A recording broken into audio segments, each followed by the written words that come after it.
Growers Show.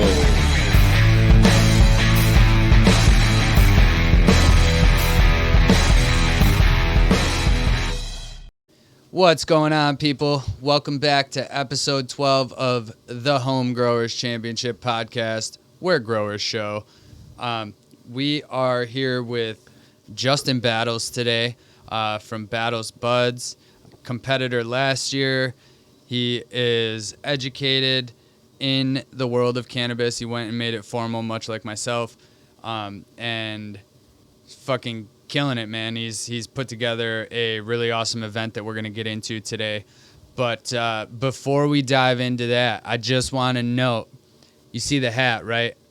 We're a couple days before the fucking AFC championship. Bills are going to the Chiefs. Hopefully by the time you see this, they have already kicked their ass. And, yeah, that's Go it. Bills. Go Bills. Hey, hey. Oh, whoa. Let's go, Buffalo. Let's go. All right. So, yeah, like I said, we're here with Justin Battles. Stoked to have him on today to talk a little bit about the New York Home Growers Roundtable. But before we get into that, I'm going to just go ahead and let him tell us a little bit about himself. Justin, the floor is yours, brother. Hey guys, what's up? As he said, my name is Justin Battles. At age of 18, I joined the Army for 8 years, but that's not, where my journey with cannabis began. I was smoking since I was like 14. I had a little bit of foray into growing, but was very bad at it because I didn't know what I was doing. I was a kid. But then got away from it and joined the Army. Did that for 8 years. Got medically discharged and decided to start growing cannabis. For my own ailments, what my broken knees and ADHD and stuff, I realized I loved it, and I was going to school at the time, so I somehow kept making all my education about cannabis, even though I wasn't in the cannabis courses. So I was like, what am I doing? Maybe I can do this for, actual college. So I went over and started a cannabis degree program, and I've been hopping around I'm at Niagara now, and taking some culinary cannabis classes. So, and then next year, or this year, I plan on going to Cornell. I heard you go to Cornell, right? I do. I don't think I'm supposed to talk about it too much, though, so I'm gonna go ahead and gloss over that. Hit me in 5 months when I'm done with it, and we'll hopefully be able to talk more about that experience there. Of course. So yeah, I'm just now taking some culinary edible classes, and I was just also some production classes. Applied for my micro business license, and yeah, so Hell yeah, brother. that's about it. Short intro, I guess. No, that was beautiful. What if I remember correctly, and please correct me if I'm wrong, when we met, you were going to Morrisville, right? Yeah, that's where I started horticulture classes at. Okay. Hell yeah. Were you exposed to their cannabis program they had? Yeah, that's where I started in their cannabis program. I wanted to do hands-on. I was already growing myself, but I figured I'm a hands-on learner. So I talked to Cornell actually, and they put me in the direction of Morrisville, because they said if you want hands-on learning and like a farm, then go to Morrisville. They're pretty cool. They have their soil science teacher, Gilbert Jenkins. She's amazing. She's a hardcore soil science teacher, and she's also one of the people on the cannabis control board too. So Nice. that was cool. That not the time when I went there, but they had the first hemp license in the state. So Yeah, That's yeah. cool. I think they were the first school really rocking with it. Man, I took a leave of absence from school, so when I first was getting into it, it was it was like just becoming mainstream in the research, right? Where schools were starting to be able to play a little bit further. Like they were still pretty much working with hemp, but they like kind of wanted to dabble into the THC because they felt like it was coming. You know what I mean? So it was getting a little weird. It was cool. Glad to be back and finishing this shit out. But essentially what I'm hearing is that you just love learning about this plant, right? And what would you say, like, how would you say your perception of the plant itself has changed since you started taking classes on it as opposed to just, yeah, I like to smoke weed. You know what I mean? Well, I mean, I've always kind of been the nerd. When I hate not knowing things. So as a kid, when I didn't know a lot, you know, we started growing up with the internet. I would, look things up before people were saying looking things up on the internet was a way to learn things. And, and I just kept doing it. And, any time I spent that I, wasn't sleeping or, I'm constantly just watching, podcasts, YouTube videos. So, I mean, I went into it already knowing a lot because I hate doing anything half-assed where I don't know stuff. So, since I was growing, I became kind of a lot self-taught. Um, and that's what I felt like, oh, well, if I taught myself all this stuff, maybe I don't know everything because you don't know sometimes what you don't know. So I mainly went to kind of solidify what all I was kind of learning and see what was the bullshit and what was true. And it seems to be um, not to not to knock on education like for school. It's great, and I totally endorse it. I just it's without that real life aspect, it just kind of it seems that you run into a lot where like I'm raising my hand teaching the teachers a lot about the plant. I still learn a lot. That's the reason I'm going, but it's very much still like a wild west where you can get told something and you're like, wait a minute, that's not true. It's brand new, dude. And Mm-hmm. I much said the same thing, especially when I was back at Flick taking my original horticulture degree. I almost wish that they would have reached into the black market, right? Or gray market. I like to refer to it as the gray market, really. Sometimes black falls off the tongue, but they should have reached into the gray market and grabbed some of these professors, not professors, growers, if not to teach a class, to teach the professors, right? Or at least Not for nothing. I will say, not to interrupt you, but they did try. One of the teachers, he's still there, Jankovic or whatever. You may have seen him. He does like the tours and stuff. They had him come in. He took the course as a student, but he was already like a home grower before, and he had like a degree in teaching. I guess he was like a third grade school teacher, if I'm right. But like, so he had all the required qualifications, and he kind of stepped in and helped like shape their course. So when I came in, they were like, no, at Morrisville. Oh, okay. He's not the best by any means, and me and him got into it a lot. But he definitely was still like a passionate home grower. He didn't wasn't just a teacher that decided to like I want to get into cannabis. He was like already a cannabis guy that had a background in teaching, and then decided to like, get into their program to teach it. So I mean, we were doing really good stuff. They were teaching us how to do bubble hash. We were, doing tinctures and making RSO. Daniel Farmington here. Would you like to add a little extra happy to your daily routine? Try One-A-Days by the Rehab Premium Company. One-A-Days to keep the doctor away. Yeah, Like, I think that any professor in that type of field where there is already like an existing market or an existing community of learning, that why not pull from that? Why just because it's stigmatized? You don't want to have a stoner teaching your kid. Well, guess what? That's the fucking class. Like you want that person who's passionate enough to teach everybody else who's also passionate enough. And it's crazy that it hasn't happened like that. Yeah, you see like Melissa and all of them coming in and actually getting their foot in there. You know, they've got a hold out west already, and it's time now that New York starts picking up.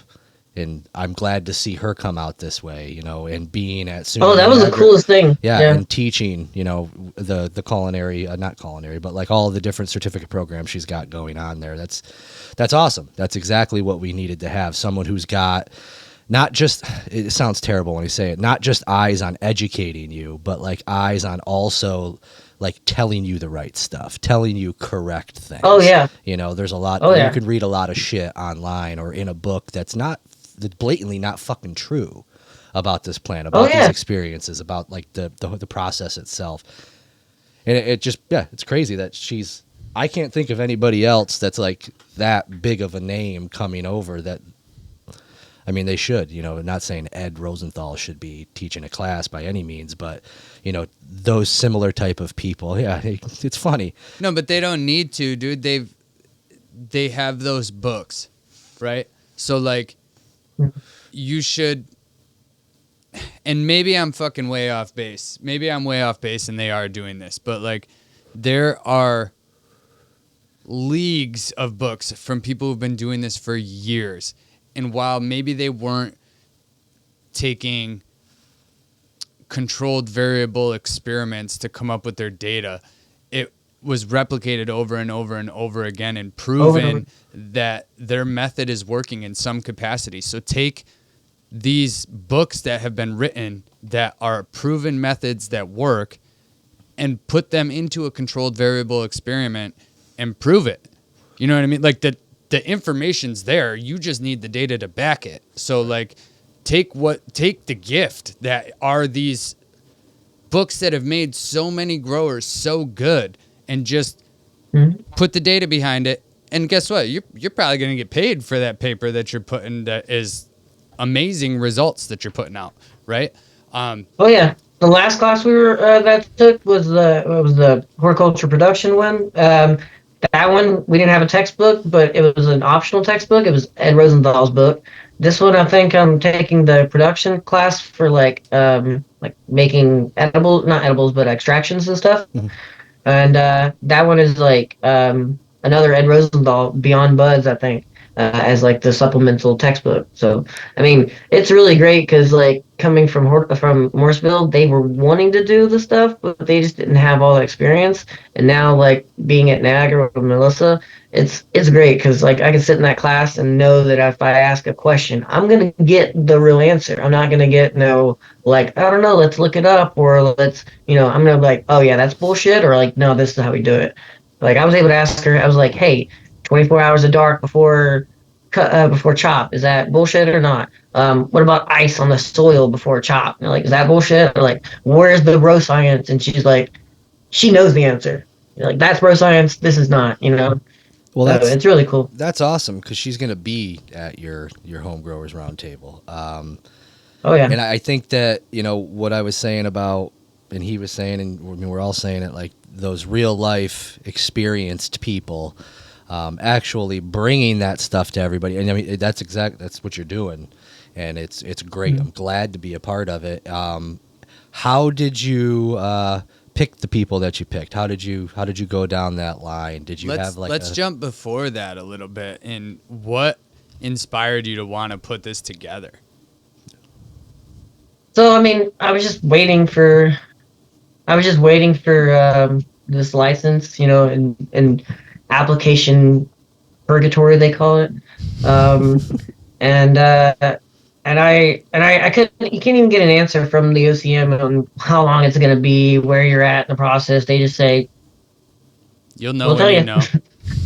Yeah. So I'm like, well, I got to do something else. I mean, this is, and if that falls through, I need to do something. So I'm like, I kept being told by Steve as well and other people like, hey, why don't you teach people, or why don't you start bringing some knowledge to people? And I'm like, man, that's what I've been wanting to do, but I've been kind of putting it off and, not making a good effort on doing it under the guise of I was, doing licensing and stuff. So now that I'm like, well, if that doesn't pan out, I need to actually do what I love, and so that's educating people. And so it started out with like me knowing what I know, but nobody knowing who I am. And so any person on the internet can just get up here and start yelling a bunch of stuff and say they know things, and people have to, you know, don't know, if you do, if anything I'm saying is legit. So I wanted to kind of establish myself as like, um, or at least show some proof that I've been in this community for a while. I've been running around the industry. I've been making friends. I've talked to people, and you only get there by being knowledgeable on on that kind of stuff, or people wouldn't give you the time of day. Mhm. And so I decided, like, well, the best way to get me established as a knowledgeable person and get people to believe that I'm a knowledgeable person is to have other knowledgeable people and have them provide knowledge. And then, I was like, well, this is fun. I was like, what if I just did this like all the time? I love reaching out to people that are, I don't know. I find the experience fun to like reach out to people that are like above me and ask them to answer questions that I like to ask questions. As you So, should, bro. They say that if you're the smartest person in the room, you're in the wrong room. You know what I mean? Anyway, exactly. didn't mean to cut your train of thought. No, you're good. So to answer your question, Steve, I started out. I was like, well, if I want to bring knowledgeable people, who's the most knowledgeable person I know? And I said, well, at this point, it's Melissa.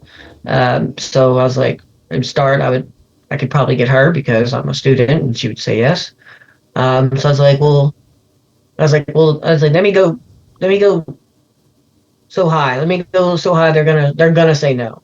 And let me think of who that would be. And so I was like, well, I love watching build a soil videos. I do. So I was like, I'll just reach out and and see if I can get them interested. So basically, to give you a little bit more information, when it became people like Jeremy, I wanted it to be feel like I wasn't just asking them to do something for me.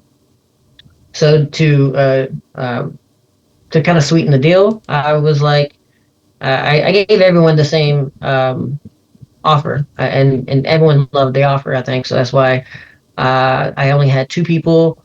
I'm not going to say who that did not accept the offer, but everyone else did, and so I was like, I think that means that the offer was pretty good.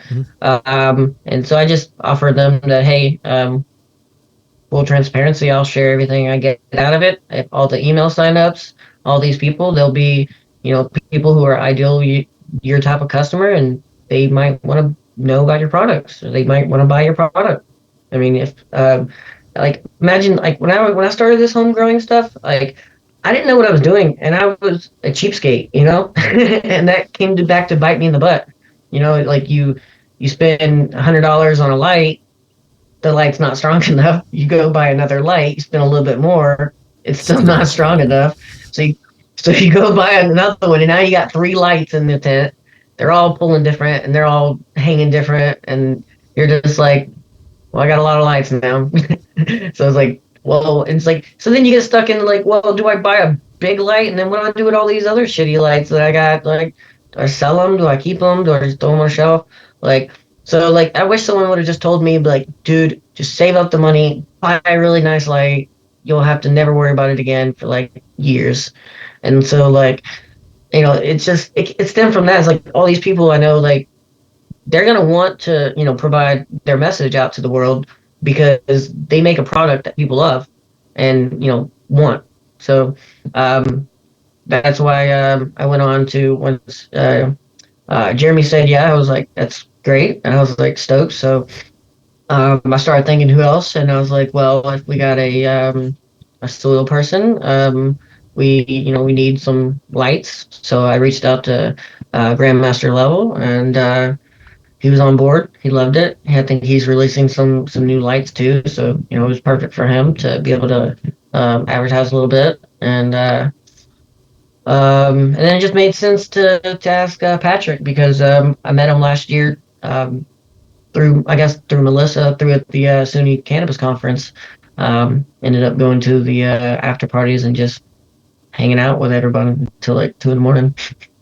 So I knew he would. He's a man of the people, and he's a businessman, so he knows a good offer when he sees one. So he said yeah because I'd already be able to tell him. I was like, hey, I got Melissa and I got Grandmaster level. Do you want to do it too? And he's like, oh yeah, of course, I'm on. And then like once I had him, I just reached out to Dink Duchess, because I knew her from a couple. I think last year when she did her tour and did the Buffalo Rochester hash teaching. So I got to meet with her and smoke with her, and so I was like, let's reach out to her. And so the proof built on the proof. Once you reached out to the next person, you said, hey, I want to offer you this really nice offer, and all these other people that you're your peers, your level of peers, they all said yes because it's a really good offer. And so it makes it more of a no-brainer for them to say yes as well, because it just makes sense because they all did it, and it's good publicity. So, Hell yeah. So I'd like to dive into a little bit. I know you briefly touched on each one as you were going through, but let's maybe talk about the panelists that you have, and give our audience sort of a overview of what they're bringing to the table.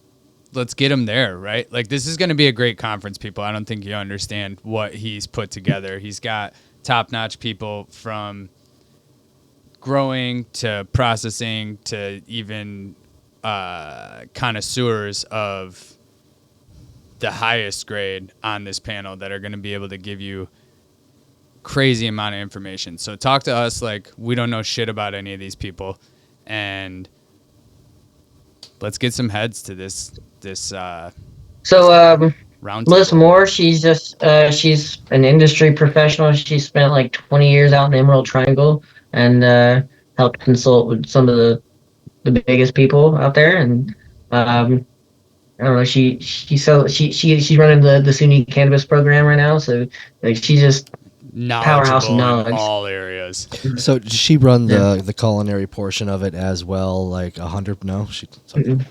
No, she talks with Chef K. He gets information from her, so he knows that he's putting out all the right stuff. So she validates it and stuff. But it's his program. So her program is the horticulture, and she does a medical class, a biology class, a production class, an extraction class, a history and like law class, and I might be forgetting one. Pest management. Pest management. That's right. I got the cheat sheet. Ooh. Those are all big ones too. Those are like everyday life. I think those, they're like everyday Okay, life. and it's courses. cannabis pest management. It's not just pest management. I've took pest management. It's pest management is a great class, but it's cannabis pest management because she goes into depth on what works for cannabis. So like, I haven't took the class yet, but I talked to her and I asked a lot of questions because I wanted to know, like, is it just like checking sticky cards and and applying pesticides? Because I don't want to go to that. But So- she was like, no, it's really in depth. I'm thinking about enrolling in a bunch of these as well, just to have the specifics, right? Like, I've taken all the generalized classes for plants for all of this, but why not get more, right? If you're not learning, you're fucking failing at the end of the day. Like, there's something new coming out, especially with cannabis, every day. So stay in there, stay relevant. And while Steve was setting up the studio, I was looking over this sheet here about the different classes that we got at that conference, right? And it's good stuff, man. I'm super impressed with what they're putting together. And you telling me that she is resourcing from the traditional market, that's a fucking beautiful thing to hear. Like, you went from maybe we should enroll with these to like, yeah, I'm definitely enrolling in these classes. I mean, they're affordable Dude, like the second enough. day, Like, let me let me tell you how applicable it was for me if I can divulge a little bit. Yeah. I on like the second day or so, I'm going there because I make a cannabis, tea, as you know, and I was like, I want to make it better, and I was like, so maybe she knows some beverage people, so and she was like immediately off the top of her head, she was like, yeah, local guy, the Lorax. She's like, and and so I just reached out to him on Instagram, and then like 3 4 days later, he's in my house. We're in my kitchen. He's showing me how to properly like cleanly like everything, like make sure that my cans are sanitized. Make sure I had all the proper like stuff to stabilize it to make sure that it's shelf stable. And it was just like she didn't have to make the introduction. I didn't know the person to reach out. He doesn't have a big following, but he knew his stuff. He was He's a like solid the most dude, knowledgeable too. person. Yes, he's super knowledgeable, and he's great. I mean, even But outside yeah, of his knowledge, he's just a good-hearted human, man. Like, good I dude. fucking love Mhm. Lorax. I don't know. You didn't meet? No, you guys left. He showed up to the after party. Yeah, it was really cool. Yeah. All right, cool. So that's Melissa Moore. Talk to us. You could probably go brief with Patrick the Soil King because I'd prefer to send people to your Instagram to go check out some of the videos that you just posted with him, so that they can get a little better understanding of him that way. But what do you have an idea of like the topics that these people are planning to cover, like surrounding their area of expertise, or is it kind of up to It's them going to at this be a point? Q&As. This is Okay. going to be a free-for-all Q&A for the first 60 minutes or so. And then we're going to break out into rooms where each person where you can get, one-on many time, like, very more close-knit. So if you want to be in Grandmaster Level's room, you can, talk to him, and ask him questions without having to be in the main big room with all the panelists. If that So, makes sense. okay. So since we went that route with format, I'd like to stay there for a second. Is it going to be something to where you got to pick one or the other, or are people going to have the opportunity to bounce around and talk to each one individually? Not I think people are one-on-one, going to be able to. obviously, but smaller group. Right, right. I think people. I set it up today. I think that the option allows in Zoom to be able to hop around, and so we don't have to pre-assign nobody. People can just, listen to them speak for the 60 minutes and then make their decision on who they want to go listen to, and then if they get their question answered, I guess they can hop out and go to another room. I think that would be the best intent. I think that's what's available in Zoom right now. Did you say speak for 60 minutes? Is that like a collective hour main That's the room? collective. Gotcha. Yeah, that's the main. Yeah, Okay. And then how long are you foreseeing the whole roundtable going? an hour and a half. The breakout rooms are going to be short, 30 minutes. Okay. Okay. When do you think there's any possibility to speed some things up, just like the organization of bringing everybody into those breakout rooms and saying like, okay, let's give everybody 5 minutes to show up, like maybe they went and did something or whatnot, but Yeah, we can getting intermission like, for like oh no, I'm not even saying that, like that'd be nice, a nice quick intermission, but maybe to drum up a little bit more of that engagement from the community beforehand. Submit your questions. Hey, have you signed up? If you seen this post and you've already signed up, submit a question here. Boom, and then we could select those questions, let everyone know which ones were picked as just like we'll touch these really quick to get them out of the way, and then after Yeah, that's a that, good idea. it might give some of those people who wanted to jump around a little bit more flexibility if their question got picked or something. I don't know, just to drum up a little bit more engagement with it to start Yeah, I off, think like a week before. I think like maybe around the first, we can send out an email. That'll have enough people the main people that really want to be there. Right. And then we can send out an email blast to everyone. So hey, submit your questions, and that'll help with that first part. Anyways, I don't want it to be all my questions. I'm a very Right. questioning person, but I might ask some stupid ones, and I might forget some good ones. Yeah, it gives the speakers, I guess, if they didn't want to have to prepare something beforehand that was like, oh well, what Mhm. do I think they're going to want to talk about?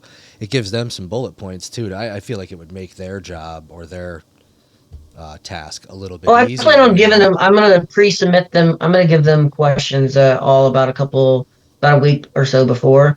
I'm going to give them at least the questions that I would ask them from the host perspective, and or ask all five to go on. And I'm going to know who's going to be the main person to answer that question, or maybe two people might answer that question. So I'll know like what the kind of structure might happen, but I'm gonna try to make it pretty even so everyone gets time to answer.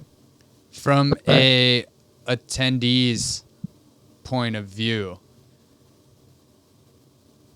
are you going to be recording the roundtable? And if yes, so, if registered for it, will those breakout room videos be able to be sent sort of as like a collection? So say I'm in Patrick's room, but I'm also super interested in what some of the other panelists are saying. Am I going to be able to go watch those videos after the fact if I want to gain some lighting or hash knowledge or anything of so that I hope capacity? so. I hope that the I set up today that allows for the recording, so I can get recordings out to everyone afterwards. And I set up the software, and you should be able to get recordings within 2 or 3 seconds after the meeting is ended. You'll get one in your email, um, and it's like AI or something, so you should be able to even click through and find only the spots you want to watch. So you don't want to have to watch the entire hour and a half. It'll have selected highlights throughout, so you can just click on them.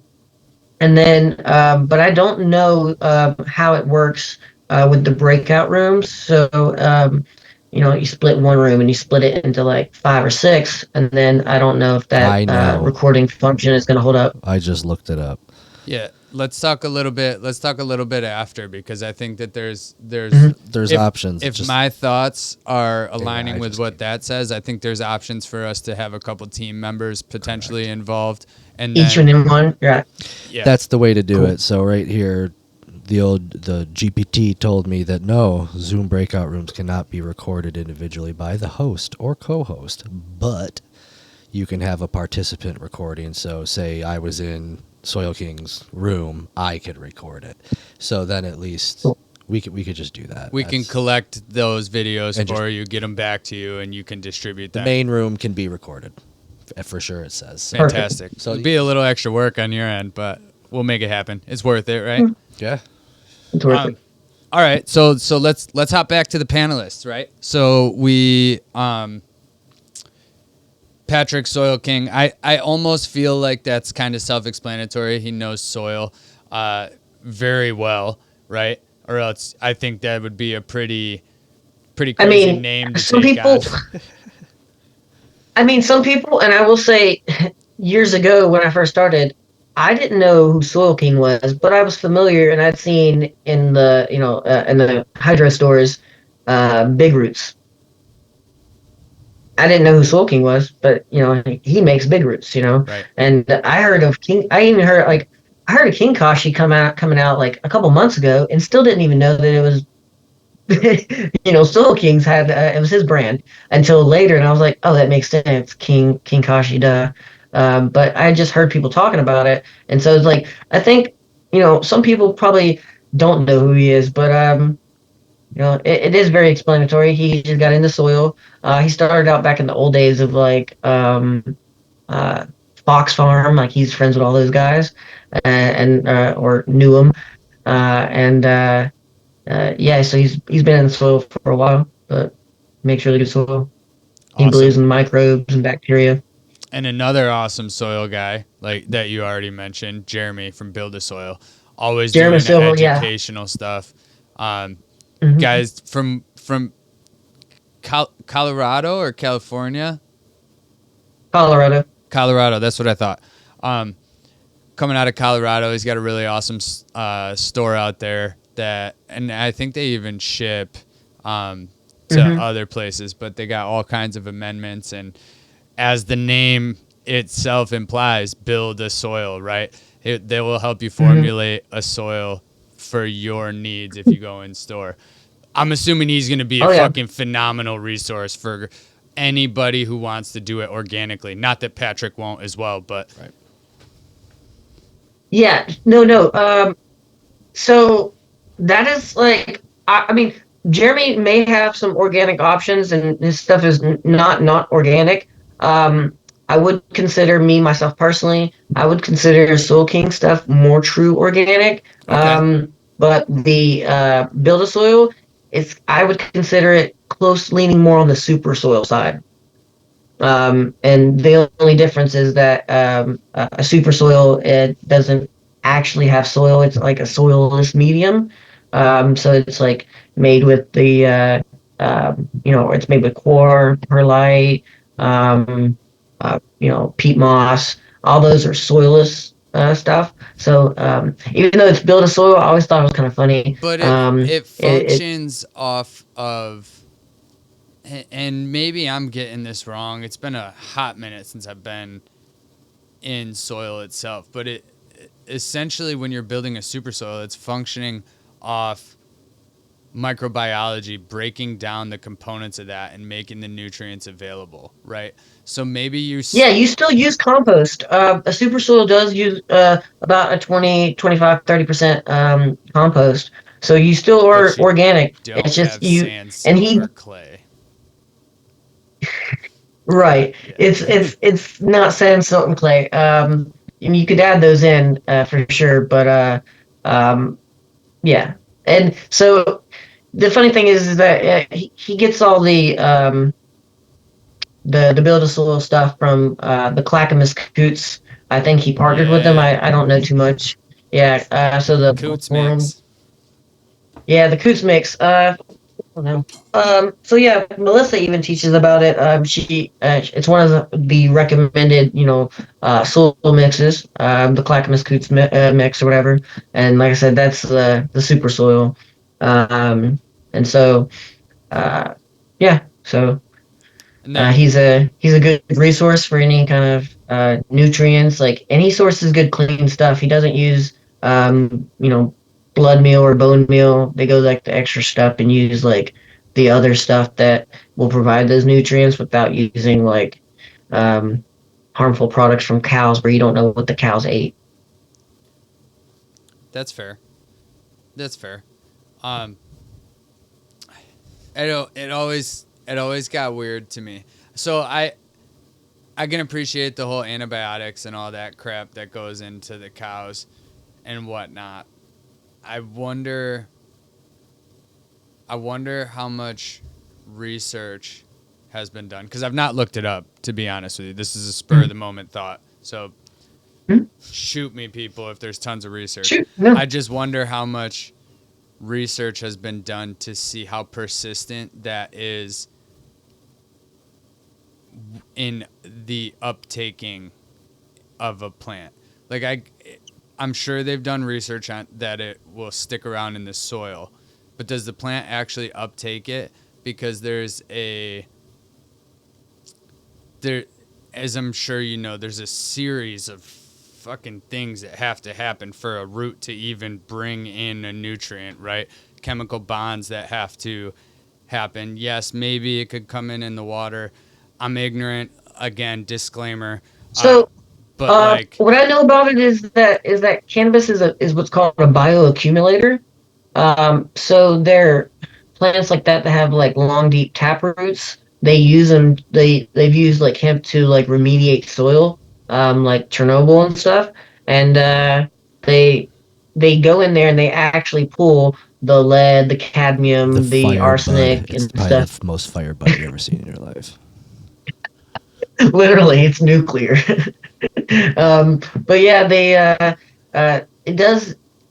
Cannabis plants will pull out heavy metals, and like it draws it up. It's just that's what it does. It's like it just pulls it up and it draws it up to the surface. And I think it does that as like a self-preservation thing to like a Mother Nature. It wants to remove the harmful or pulled it up so that other plants can access it on the surface.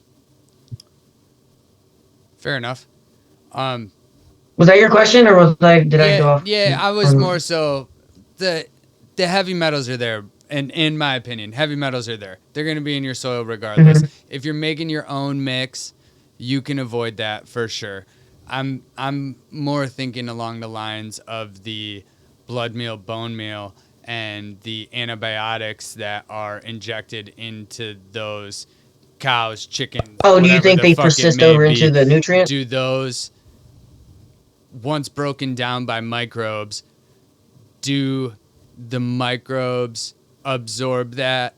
Does it persist in the soil and then become part of that bioaccumulation? Has there been antibiotics found within a cannabis plant after being grown with, you know what I mean? Like that type of research There's is no what research. I'm That's why curious. I don't think there is any research on like harmful effects of blood meal and bone meal, but like Soil King and Bill of Soil both are, front of the line people, and they don't use it because they say they can't source clean. And someone like Pat, he's like proudful of like having zero point zero parts E. coli, which apparently is like really really really hard to get in compost. And like to do that, he has to source every one of his like pieces that go in there has to be like uber tested, source super clean before it can touch his stuff. And so, I mean, I guess it might just all add up, like even if you're just using like think of, the economies of scale. If you're using thousands of pounds of blood meal, like maybe, it might accumulate certain a bit that after a while. Especially if you don't know where that blood meal came from. If it came from the cheapest sources. Yeah, that's fair. It's that Taco Bell meat. Hey, dude, I heard it might be rumors. I love you, Taco Bell, but it might be rumors that I heard rumors, so it might not be true. Grade F meat. I'll still eat the shit out of it. Hey, grade F meat. sounds better than the rumors I heard that it was powdered and What do you mean powdered? Like there's reconstituted? Like Huh. it's not I really heard meat. I heard Arby's back in the day. Their roast beef is a liquid. Like they pour it onto like a cookie. All right, we're gonna get sued. All right. I love you too, Arby's. Yes, I- we love you. We're not talking Yeah. shit. Might even have to cut that Just out. this guy was right here that you see. Ha ha ha. Just joking. No, yeah. I mean, it's He all said mystery meat. it's all new to me. So I'm gonna learn a shit ton just with those three. It's a aspect of it that I haven't even really thought about. I didn't know there was a cannabis convention last year at SUNY. I didn't know this is the third one actually, right? Yep. I didn't know that. So it's cool to have somebody on the panel that's both in that field and then two other like sort of self-built, entrepreneurs, I guess you could say, that have really made it and really made it mainstream to be on there to start. I mean, you're not even done explaining everybody else, but just wanted to say that's awesome. Yeah. Then we got Grandmaster Yeah, so, level, right? Yeah, Grandmaster level. So I mean, I don't know too much about his backstory, his history. I plan on I'm going through each one of them. I have Friday a podcast that I'm going to do on Dank Duchess. Not a podcast. It's just a little short interview, and then I'll be chopping it up and doing reels like I'm doing with Soul Kings to add some more hype and get people who don't want to watch the long form stuff like this and let them see it. But I plan on getting some more information. But as of now, I mean, as a follower of him, all I know is that he does a lot of research on Spectrum, and he has a couple really high end lights that are on the market and that people seem to love. Been in the like, LED game since it started becoming a thing. That's for sure. I Mhm. remember back when I was probably 4 or 5 years ago. LEDs were already on the scene, but they were still being improved. They're still being improved, but they were making that exponential curve, right? Of more power for or equal efficiency or More better, efficiency. right?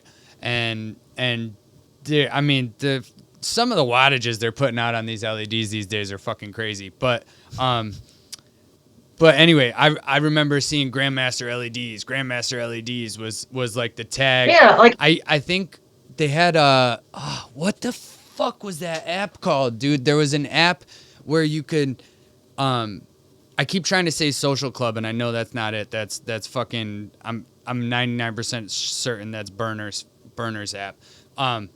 There was an app that you could like all of. You're like a talking fucking circle, right? You could hop in a conference call with up to like 300 people and just shoot the shit. And he was on there all the time talking LEDs.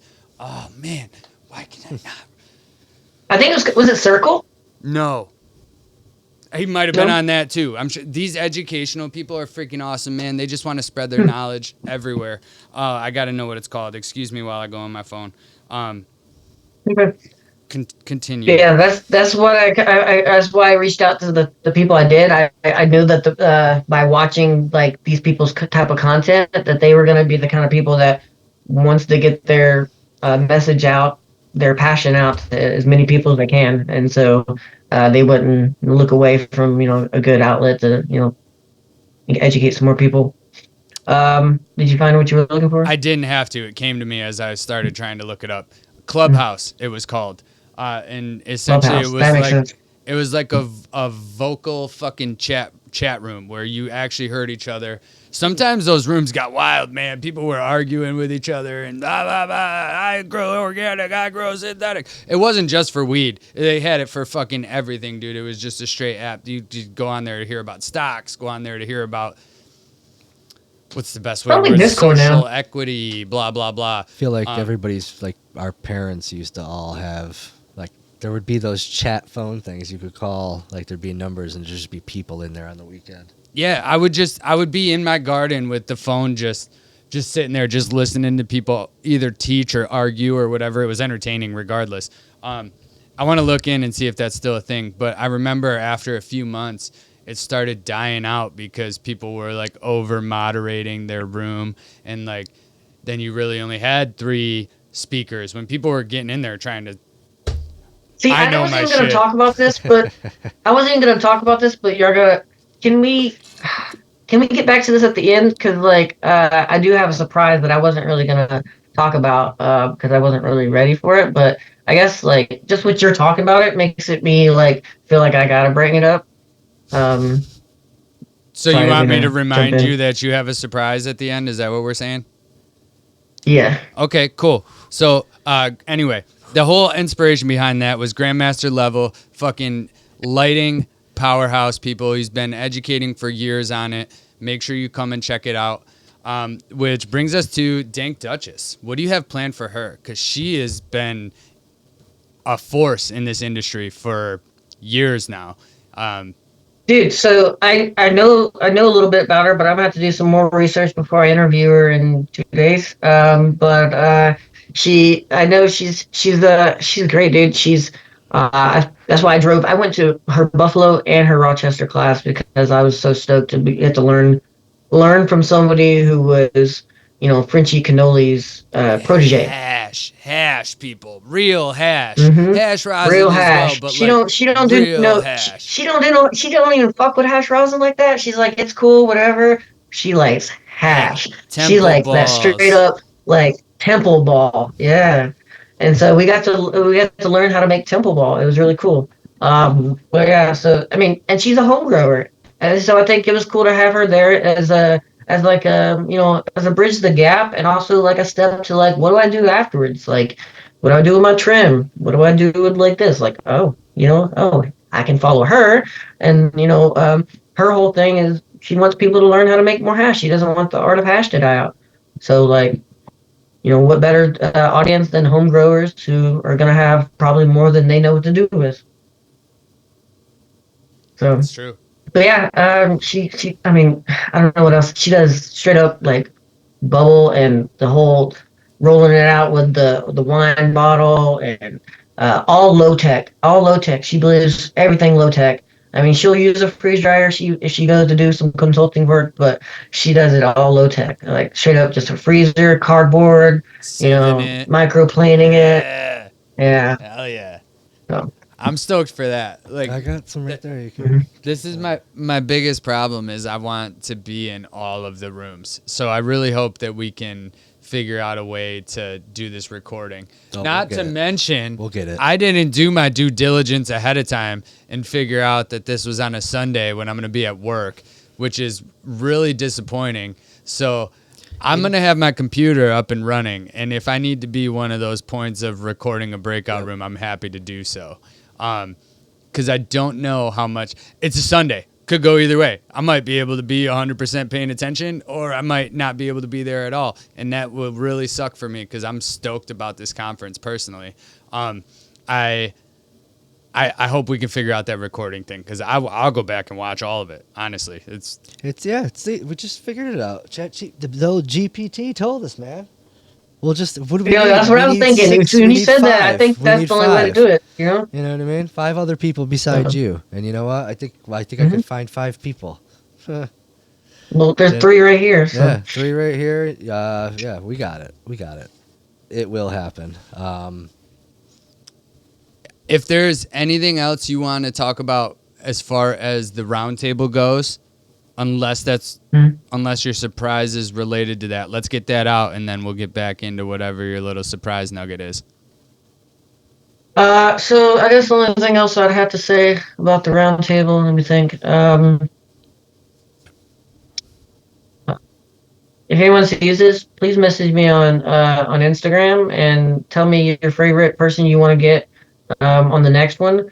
I want to do these like maybe 3 to 5 people panels like once a month, and yeah, and I'm gonna run out of people quickly because I don't follow enough people, and I'm gonna start reaching out to probably people that a lot of other people don't really care about, like Bruce Bugby. I don't know. Some people Oh my may God, wanna what do you hear him. mean a lot of people don't care about him? They use him for education at Cornell, dude. He's huge. I know. I like him, and I know some other Cornell people love him. But like I brought him up the other day, and someone was like, "I hate him. He's like a shill, and he does it. He's only talking about it because it helps his company Apogee or whatever." I'm like, "Yeah, dude wants to make some money." So I mean, Like- I don't see. Is that a crime? Right. You're right. Isn't that what we're all trying I to don't do know out how I don't know how everyone else feels about it. I know what I want to see in the market, what I want to bring to the market, but I don't want to just bring boring people that are. I find it hella interesting. I can listen to Bruce Bugby talk for 2.5 hours straight while I'm driving, and it bothers me none, and it keeps me awake. But some other people were like 30 minutes and they're tapped out. So I don't, and he might be too high level for home growers. I don't know. I'm still trying to figure out the audience of who is going to want to be interested in these kind of things. And So, are you doing this New York specific? I know No, it says New it's York just, roundtable, but yeah, it's just because like it's for people who can grow in New York. I'm not, but I plan it to be just the home growers roundtable, and it can be that's I mean Jeremy's from Colorado. I mean, well, yeah, guest speakers are so from it's like across the country for sure. well, across everywhere. So I mean, but I mean anybody can. I actually do have people already signed up that are in other states. Damn it. I mean, that's a great Yeah. thing. I mean, damn it, because I was gonna say maybe we can do some kind of giveaway, but I don't want to get into you having to ship things across. I do have a giveaway still, state but no lines. one's really finished The it.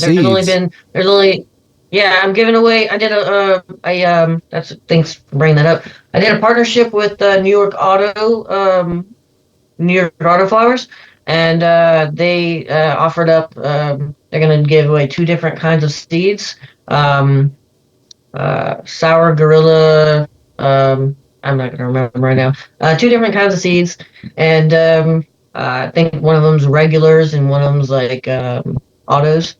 And they for the next 10 people, or for the first 10 people to sign up, and then share that post, and then message us hey, we did those things.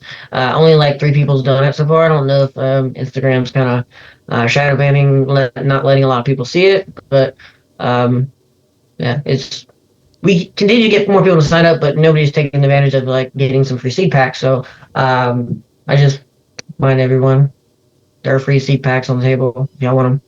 Yeah, I go don't know how sign people up, folks. can't, man. So I fucking take all the I think seeds. we can get some more seeds in the ring too, and maybe what you can do is advertise it as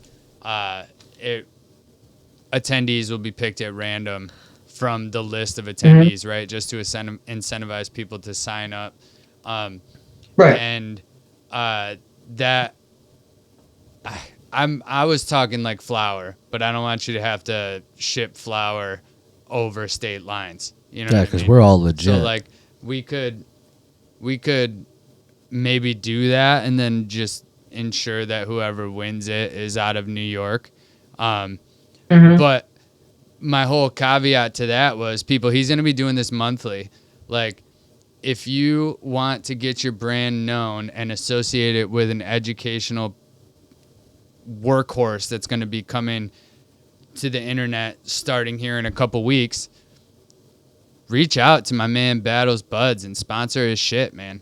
Let's get him some product. Let's get him whatever you got that you want to give away, whether it be soil, seeds, anything like that.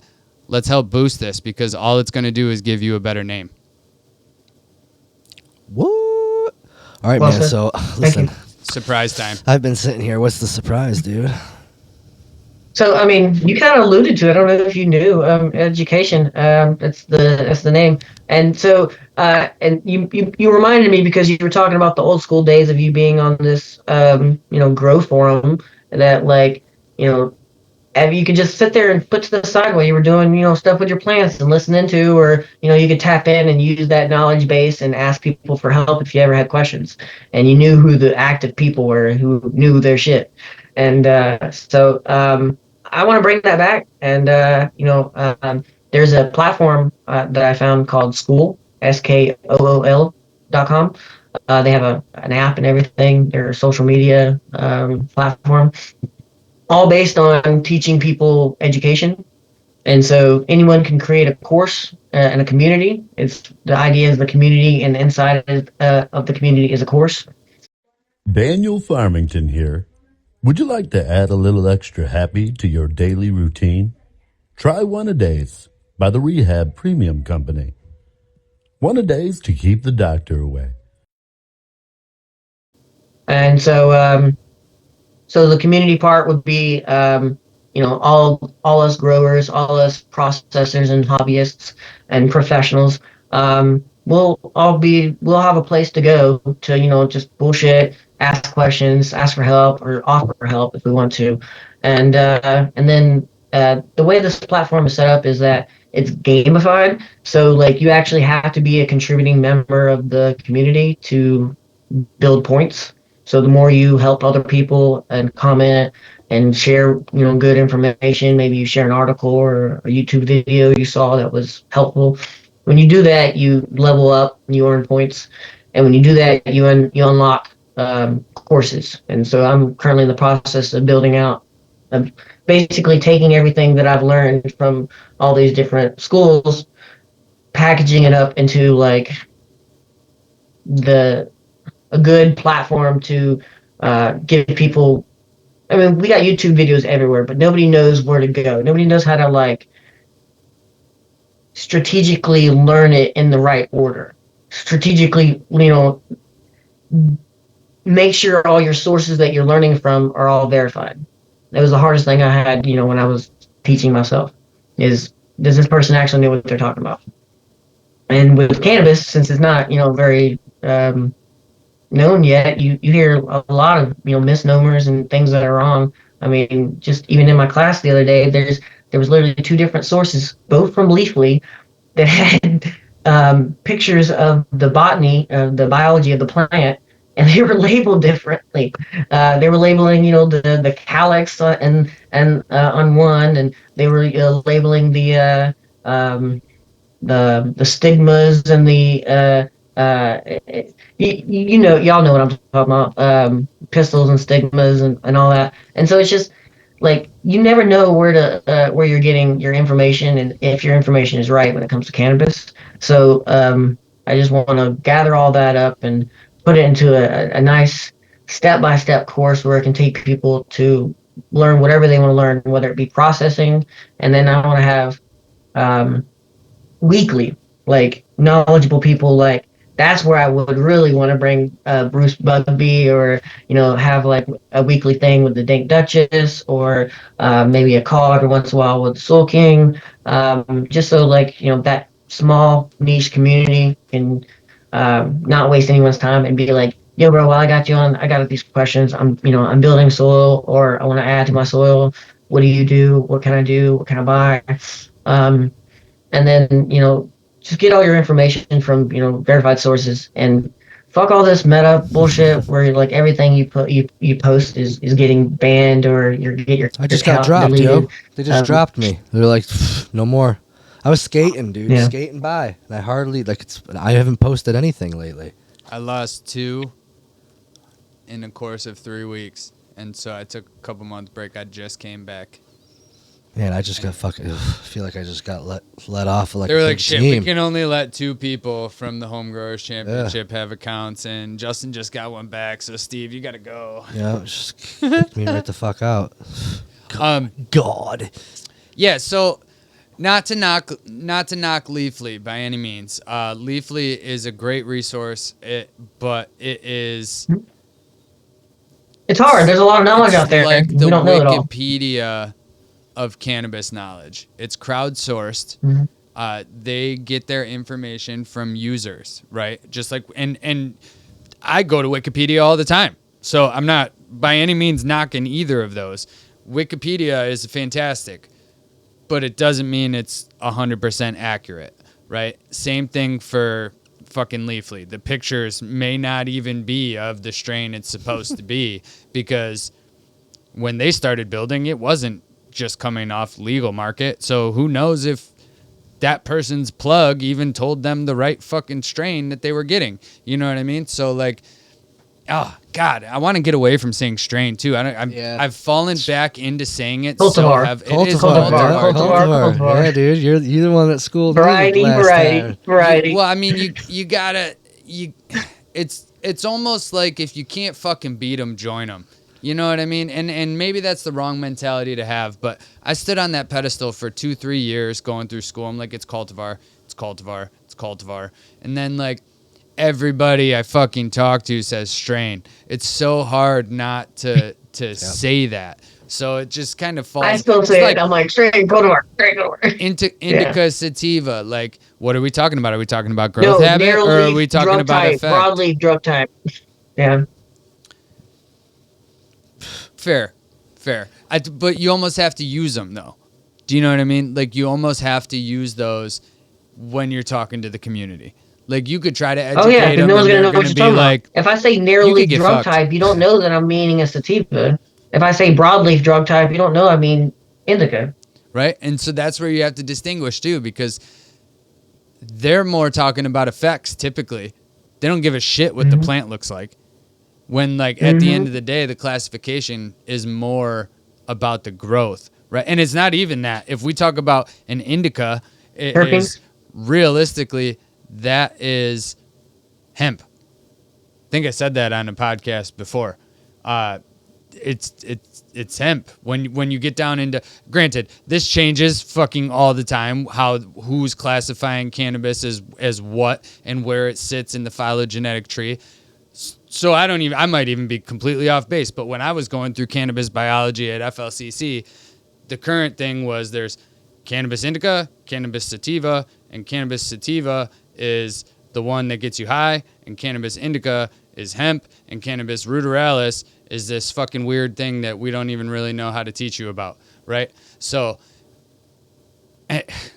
the mainstream education is so twisted, and all these researchers are coming out here looking at this. That's why I said, that's why I love going through it with Melissa, because Melissa's like history course, it helped really like like you hammer that indica sativa like point in through a lot deeper than I thought I knew it. And so I went into it being like, oh, I know it's not indica, it's not sativa, it's not a, and I knew all that. But then going in, it actually makes more sense of like where they call it. And then you end up at the end like knowing there's four different types plus the fifth ruderatus. And so it's like there's the narrow leaf and the broadleaf drug, and then there's the narrow leaf and the broadleaf hemp. So there's four, and then you get to learn like where they all started growing and stuff, and how they all mingled and shit. And it's like it's all the same. And then at the end they tell you none of it matters because it's all been crossbred with each other and everything's mixed. So you're like, what? Why did I even baby, learn all that? Polyhybrids. Hybrids. You guys are getting into a whole nother podcast here. Yeah. Sorry, my bad. No, you got to My bad. save something I do for it all the people to time. talk about on the round table, guys. Fair Listen, enough. who knows? You Mhm. guys might be panelists someday if you play your cards right. No. So no, yeah, thank you. Thanks for, on a whim being able to fucking do this. That's great. I appreciate your time. Looking forward to the roundtable. Can't wait for what we're looking at about 2 weeks from now, about a week from this podcast's release. It's going to be 17 a days. great freaking time. My birthday a couple of days after that. And with that, folks, Happy early. go Bills.